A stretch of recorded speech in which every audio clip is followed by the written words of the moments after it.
Hey guys, it's Brandon back on another beautiful day, and it is Friday, and I'm happy that it's Friday because my week sucked.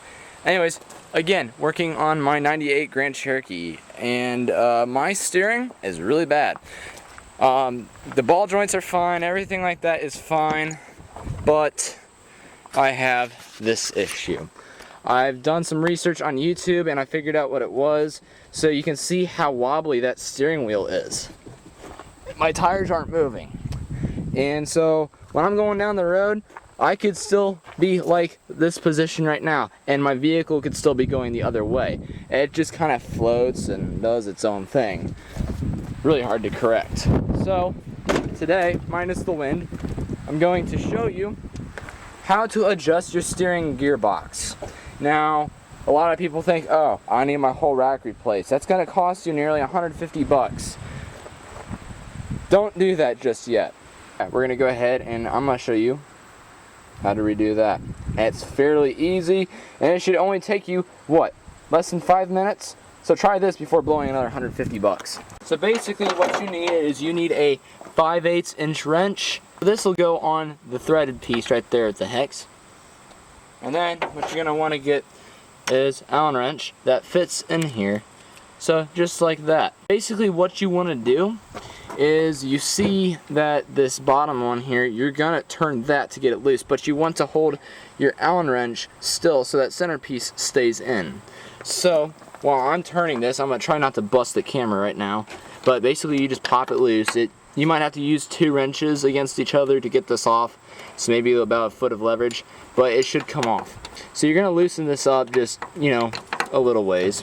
Not a lot is needed, but it all depends on how bad your steering was. For me, I could turn my wheel over halfway without it turning the wheels.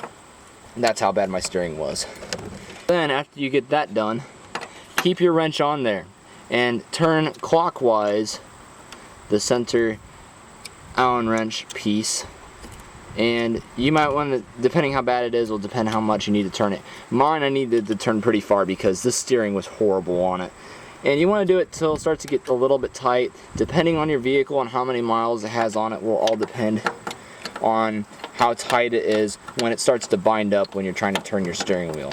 So once that's done, you hold your centerpiece in nice and straight and easy, and you tighten the bottom piece up. You don't need to go super tight. They are only supposed to get torqued to 20-some or 30-some foot-pounds, if I remember right from the YouTube video. I'm not certain on that, but just a good tug on a wrench will do you just fine. Alright, and here are the results. A lot better. And look at that. It even doesn't let itself go out very far. So before, this part of the wheel would be all the way over here without turning the front wheels. But look at that. I'm trying pretty hard and I can feel the wheels turning in the front end.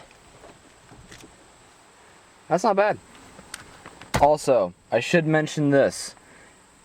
Do not take this on the road first thing because your steering could be binding after you do the adjustment. Before this thing ever goes on the road, I'm obviously just going to drive it around here in the lawn a little bit.